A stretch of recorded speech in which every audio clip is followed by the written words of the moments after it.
तो नमस्कार दोस्तों, पिछले वीडियो में आपने हार्ड डिस्क के बारे में कुछ जानकारियाँ ली है। आज मैं आपको बताता हूँ कि हार्ड डिस्क कितने प्रकार के होते हैं जो हम कंप्यूटर में या लैपटॉप में इस्तेमाल करते हैं। तो यहाँ पर है टाइप्स ऑफ हार्ड डिस्क में यहाँ पे मैंने 3 तरीके का हार्ड डिस्क का यहाँ पे बताया हुआ है। एक और है SCSI, तो उसका इस्तेमाल तो बहुत ही कम है, इसलिए उसको बताया नहीं है, फिर कभी उसके बारे में बताएंगे। तो यहाँ पे 3 तरीके के हार्ड डिस्क है, जिसमें पहला आता है PAT पाटा, यानी कि पैरेलल एडवांस्ड टेक्नोलॉजी अटैचमेंट। ये हार्ड डिस्क कैसी होती है और मदरबोर्ड में कैसे कनेक्टर होता है, यहाँ पर आप चित्र में देख सकते हैं यहाँ पे कि इस तरह का एक मेल कनेक्टर होता है। किसी हार्ड डिस्क में 2 होता है, तो इसके अंदर हम केबल के थ्रू हार्ड डिस्क को जोड़ते हैं। पढ़ने से पहले बता दूं, यहाँ पर केबल इस तरह का होता है। यहाँ पर देखिए ये फीमेल केबल होता है, एक तरफ हार्ड डिस्क में जुड़ता है या CD ड्राइव में जुड़ता है और एक तरफ यहाँ पे मदरबोर्ड में जुड़ता है। एक ही केबल से आप CD ड्राइव और हार्ड डिस्क दोनों जोड़ सकते हैं, एक तरफ मदरबोर्ड में जोड़ सकते हैं। वो बात की बात है, बाद में डिस्कस करेंगे। तो यहाँ पर हम पढ़ते हैं कि ये सबसे पुराने प्रकार के हार्ड डिस्क है। इसका उपयोग पहली बार 1986 में किया गया था और पाटा हार्ड डिस्क कंप्यूटर से जुड़ने के लिए ATA इंटरफेस स्टैंडर्ड का इस्तेमाल उपयोग करते हैं, यानी कि बड़ा सा लंबा सा चौड़े सी केबल। इसे पहले इंटीग्रेटेड ड्राइव इलेक्ट्रॉनिक IDE के रूप में संदर्भित किया जाता है, यानी कि बताया जाता है, समझा जाता है, देखा जाता है। अब ये सब क्या होता है, IDE क्या होता है, ATA इंटरफेस स्टैंडर्ड क्या होता है, ये तो बहुत बड़ी बात है। अगर आप आगे पढ़ेंगे इस हार्डवेयर के बारे में या हार्डवेयर का कोई कोर्सेज अच्छे कोर्स करेंगे तो उसमें आपको इसके बारे में बताया जाएगा। नॉर्मली जो लोग हार्डवेयर नेटवर्किंग का कोर्स करते हैं, उसके बाद जो रिपेयरिंग वगैरह करते हैं या विंडो इंस्टॉलेशन जब करते हैं, तो IDE इंटरफेस इनके बारे में उनको बहुत नॉलेज होती है, ताकि जब विंडोज़ इंस्टॉलेशन होती है तब ये इनकी सारे ड्राइवर इंस्टॉल होता है। सबसे पहले जितने सारे जैसे कीबोर्ड, माउस, USB सब ड्राइवर इसके अंदर इंस्टॉल होता है।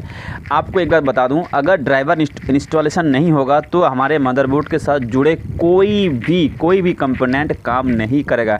छोटे से छोटे कंपोनेंट का भी ड्राइवर इंस्टॉलेशन होता है।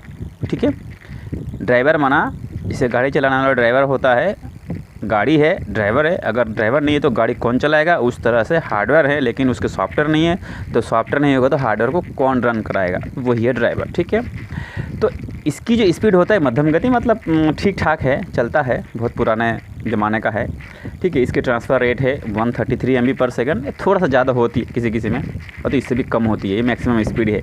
ये ड्राइव मैकेनिज़्म के इस्तेमाल से डाटा स्टोर करती है। ड्राइव मैकेनिज़्म का इस्तेमाल मतलब इसमें आप सोचिए कि इसकी जो डाटा प्रोसेसिंग है वो मतलब इतना कॉम्प्लिकेटेड में जाता है कि इसी कारण बहुत ज़्यादा स्लो होता है।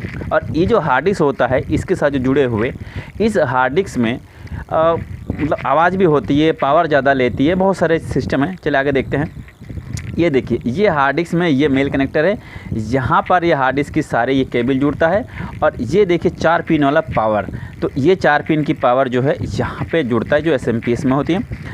अभी अगर आप SMPS खरीदेंगे तो ये वाला आपको शायद ना दिखे, क्योंकि नए जो बना रहे हैं उसमें सब SATA वाला है। आगे हम बढ़ते हैं SATA के बारे में।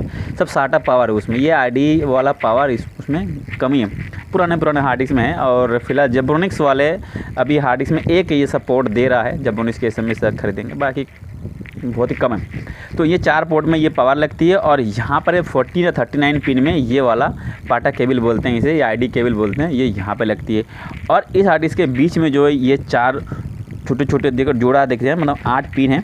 तो इन दोनों को जॉइंट करते हैं एक जंपर से, इसको जंपर बोलते हैं, और इसको ज्वाइन करते हैं। इसका ये भी इस्तेमाल है, वो हम आपको बाद में कभी बताएंगे, काफ़ी लंबा चौड़ा हो जाएगा।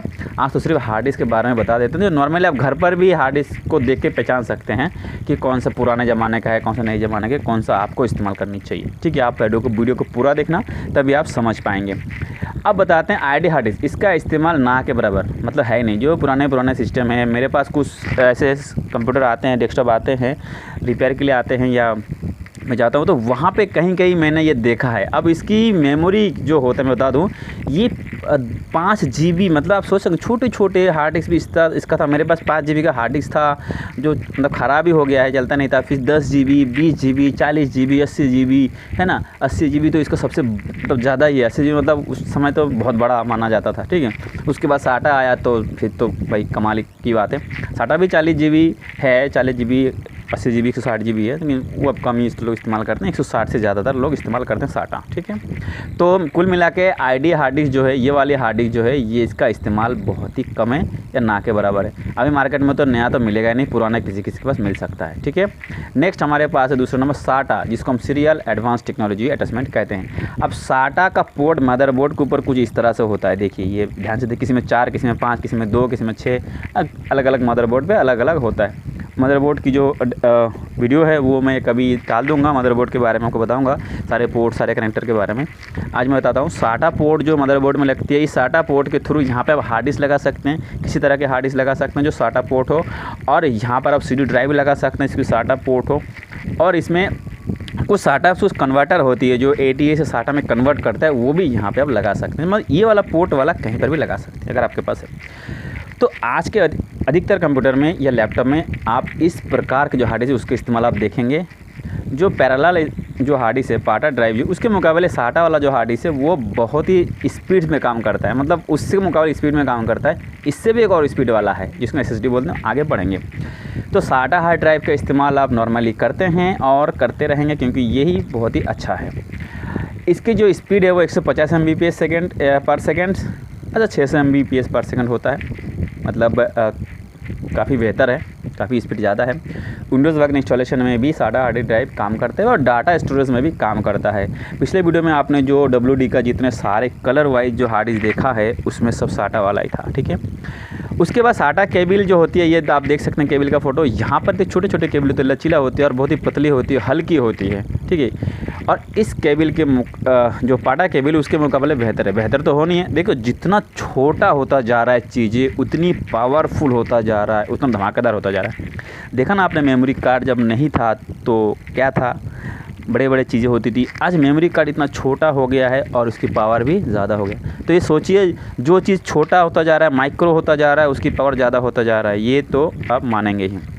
अब चलते हैं SATA ड्राइव कैसे दिखता है। यहाँ पे देख सकते हैं ये वाला जो है, ये है डाटा कनेक्टर का पोजीशन। यहाँ पे डाटा कनेक्टर होती है, ये वाला पोजीशन में डाटा कनेक्टर, जो ये वाला केबल आप देख सकते हैं, ये वाला। और यहाँ,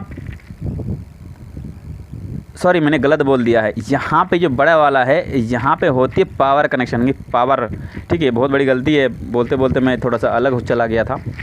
तो यहाँ पे होती है आपकी पावर कनेक्टर, जो है पावर को कनेक्ट करती है, ठीक है। लंबी वाली जो होती है, ये वाला पावर केबल है SATA हार्ड ड्राइव के लिए, ठीक है। और ये है डाटा केबल, ठीक है, जो कि डाटा केबल यहाँ पे कनेक्ट होती है। छोटी सी जगह यहाँ पे दिख रही है, यहाँ पे कनेक्ट होती है। बहुत ही आसान है, आप अपने घर पे अगर कुछ लाते हैं, खोलते हैं, तो आप खुद ही असेंबल कर सकते हैं अपने हार्ड डिस्क। ऐसे कोई दिक्कत नहीं कि आपको किसी को बुलाना पड़ेगा या कुछ ऐसे करना पड़ेगा, ठीक है। हम भी आप किसी के घर पे अगर जाते हैं कुछ रिपेयरिंग के लिए, सब करने के लिए, हार्डवेयर का काम करने के लिए, तो हम उनको अगर बताने लायक कुछ होता है तो हम उन्हें काफ़ी चीज़ें को समझा भी जाते हैं कि भाई ये चीज़ ऐसे होता है, ऐसे होता है, आप खुद भी कर सकते हैं, ठीक है। तो ये होता है। तो जो मैंने यहाँ पर इसको हमने डाटा बता दिया है, तो ये वीडियो को मैं काट सकता था कि चलो इसको मैं काट के बताऊँ, लेकिन मैंने काटा नहीं, मैं गलत कर दिया, तो मैं वीडियो में रखा हूँ। चलिए चलते हैं, गलती किसी से भी हो जाती है भैया, माफ़ करना। नेक्स्ट हमारे तीसरी जो हार्ड डिस्क, वो SSD हार्ड डिस्क मुझे बहुत पसंद है, लेकिन आप भी पसंद करेंगे, लेकिन इसकी जो रेट है ना वो काफ़ी ज़्यादा है। जिस रेट में आपको 1 TB से 2 TB का SATA हार्ड डिस्क मिलेगा, उस रेट में इसका 500 GB ही आपको मिलेगा। तो सोचिए 3 गुना ज़्यादा है SATA हार्ड डिस्क के मुकाबले, लेकिन काम क्या करेगा, वो तो 100 गुना ज़्यादा करेगा। कैसे? ये आज की सबसे लेटेस्ट ड्राइव में आती है, बाकी सभी हार्ड डिस्क डिवाइस के मुकाबले काफ़ी बेहतर और तेज़ है, यानी कि बहुत स्पीड है। SSD डाटा स्टोर करने के लिए, तो यहाँ पे SSD का पूरा नाम है सॉलिड स्टेट ड्राइव्स, ठीक है। डाटा स्टोर करने के लिए फ्लैश मेमोरी की टेक्नोलॉजी का इस्तेमाल करते हैं। अब फ्लैश मेमोरी क्या होता है, जैसे आपकी पेन ड्राइव है ना, उसको फ्लैश ड्राइव भी बोलते हैं। तो इसकी जो इंटरनल अंदर की जो हिस्सा है वो मैं आपको दिखाता हूँ बाद में, उसमें कुछ पेन ड्राइव की तरह आप काम करता है, सोच लीजिए इतना ही, ठीक है। बाकी इसकी फंक्शन तो बहुत बड़ी है, ठीक है। पेन ड्राइव जैसे हम काम करते हैं आप नॉर्मली समझ जाएंगे, या मेमोरी कार्ड जिस तरह काम करता है उस तरह से ये हार्ड ड्राइव काम करता है, नॉर्मली समझ लीजिए। इसकी जो डाटा एक्सेस स्पीड है, वाई गॉड क्या बताऊँ आपको, मज़ेदार है। मतलब अब क्या बताऊँ, काफ़ी तेज़ तो बताया गया है और सुपर फास्ट है। जो लोग गेमिंग पीसी बनाते हैं या गेमिंग लैपटॉप खरीदना चाहते हैं वो लोग उसके अंदर जो विंडोज़ इंस्टॉलेशन के लिए ही वाला हार्ड डिस्क इस्तेमाल करते हैं, SSD हार्ड डिस्क, नहीं तो उनके कोई मतलब ही नहीं है। और जो लोग वीडियो एडिटिंग वगैरह करते हैं, मिक्सिंग वगैरह करते हैं, उनके लिए भी SSD हार्ड डिस्क ही बेहतर है। ठीक है, विंडो इंस्टॉलेशन और सॉफ्टवेयर इंस्टॉलेशन के लिए। बाकी डाटा के लिए तो आप कुछ भी हार्ड डिस्क इस्तेमाल कर सकते हैं। इसको करेंगे तो SSD वाला करेंगे डाटा के लिए तो आपको बहुत महंगी पड़ेगी भाई। आप इसको अगर बजट है तो करिए, हम तो नहीं मना करेंगे आपको, लेकिन हम लोग तो भैया SATA में सिमट जाते हैं। SSD तो क्या बताऊँ, अभी तक मैंने SSD हार्ड डिस्क इस्तेमाल ही नहीं किया अपने लैपटॉप में, मैं SATA इस्तेमाल कर रहा हूँ। चलिए आगे बढ़ते हैं। तो HDD ड्राइव के मुकाबले, मतलब जो बड़े वाले हार्ड ड्राइव है SATA वाला, उसके मुकाबले ये बहुत ही महंगी है भैया। ख़रीदना हो तो ख़रीद सकते हैं। 250 GB मिलता है, 500 GB मिलता है, बहुत मिलता है। चलिए आप नेट पर देख सकते हैं कैसे कैसे मिलता है, कितना का रेट है। सारे हार्ड डिस्क के रेट के हिसाब भी एक वीडियो बनाऊंगा कि ये रेट इसमें मिलता है, कौन सा कंपनी मिलता है। मैं प्रमोशन नहीं करूंगा, मैं ये रेट बताऊंगा, किसी की जगह पे उसको कम ज़्यादा भी हो सकती है। ठीक है, ये बता दूंगा एक जानकारी के लिए।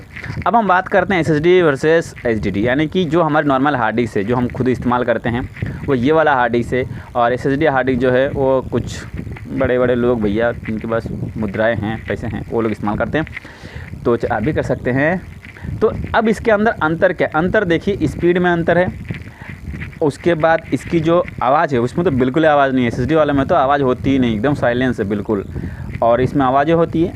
अच्छा, और एनर्जी SSD वाला बहुत कम लेता है और ये ज़्यादा लेता है। और बता दूँ आपको, टिकाऊ के लिए आपका SSD हार्ड डिस्क बेहतर है। अगर ये वाली हार्ड डिस्क 1 साल चलेगा, ख़राब हो जाएगा तो बता दूं SSD हार्ड डिस्क आपका 10 साल चलेगा, मतलब 10 गुना ज़्यादा टिकाऊ में ये SSD हार्ड डिस्क चलता है। बहुत ही हल्की होती है, आप आराम से इसका इस्तेमाल कर सकते हैं, कोई दिक्कत कोई परेशानी इसमें नहीं है। जब मर्जी तब इसका इस्तेमाल आप कर सकते हैं। ठीक है, तो SSD हार्ड डिस्क आपके विंडो इंस्टॉलेशन के लिए बहुत बेहतर है, सॉफ्टवेयर इंस्टॉलेशन के बहुत बेहतर है।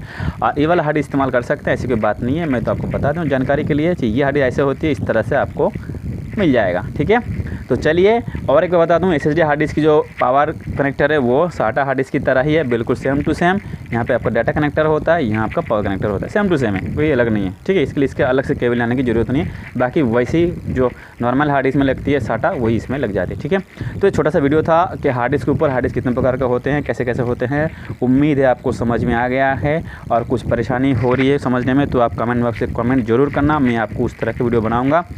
तो चलिए वीडियो को यहाँ ख़त्म करते हैं, और उम्मीद करते हैं आप लोग घर पे ही हैं, मास्क पहनिए, जब बाहर जाना हो और ज़रूरी काम हो तभी बाहर जाइए, ताकि आप अपने परिवार को, खुद को और आस पड़ोस को सुरक्षित रख सकें। ठीक है, तो चलिए वेट करते हैं नेक्स्ट वीडियो के लिए, तब तक के लिए वंदे मातरम, जय हिंद।